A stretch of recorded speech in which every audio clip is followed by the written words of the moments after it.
end, there was a grave. I never even saw it coming.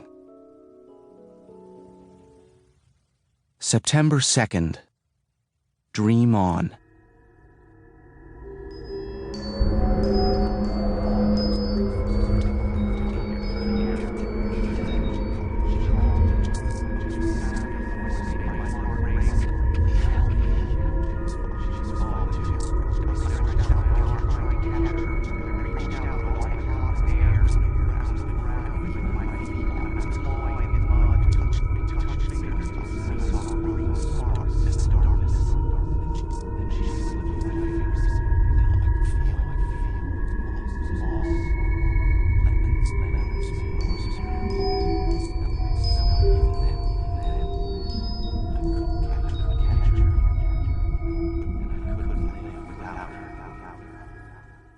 I sat up with a jerk, trying to catch my breath.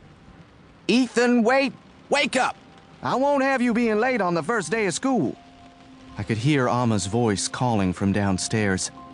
My eyes focused on a patch of dim light in the darkness. I could hear the distant drum of the rain against our old plantation shutters. It must be raining. It must be morning. I must be in my room.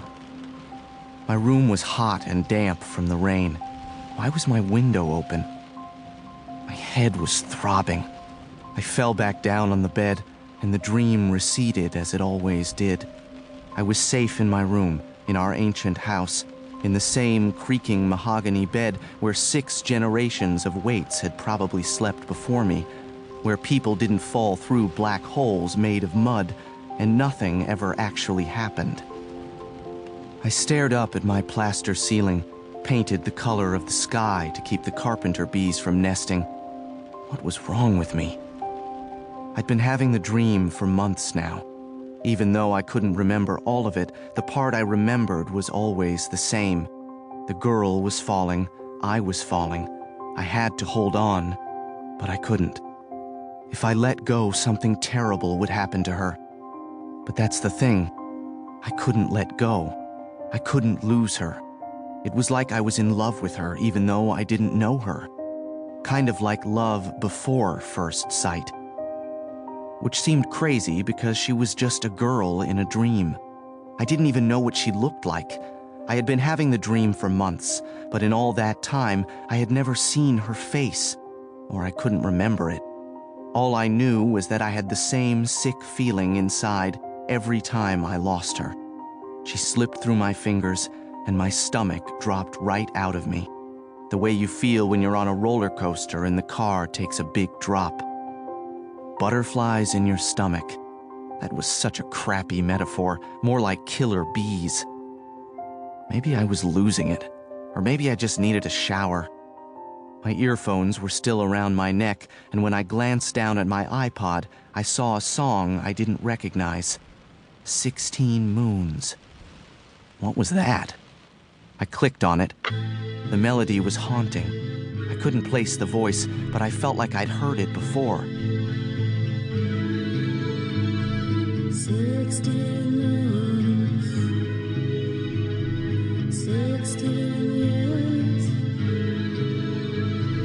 16 of your deepest fears, 16 times you dreamed my tears, falling through the years. It was moody, creepy, almost hypnotic. "Ethan Lawson, wait!" I could hear Amma calling up over the music. I switched it off and sat up in bed, yanking back the covers. My sheets felt like they were full of sand, but I knew better. It was dirt, and my fingernails were caked with black mud, just like the last time I had the dream. I crumpled up the sheet, pushing it down in the hamper under yesterday's sweaty practice jersey. I got in the shower and tried to forget about it as I scrubbed my hands, and the last black bits of my dream disappeared down the drain. If I didn't think about it, it wasn't happening. That was my approach to most things the past few months. But not when it came to her. I couldn't help it. I always thought about her. I kept coming back to that same dream, even though I couldn't.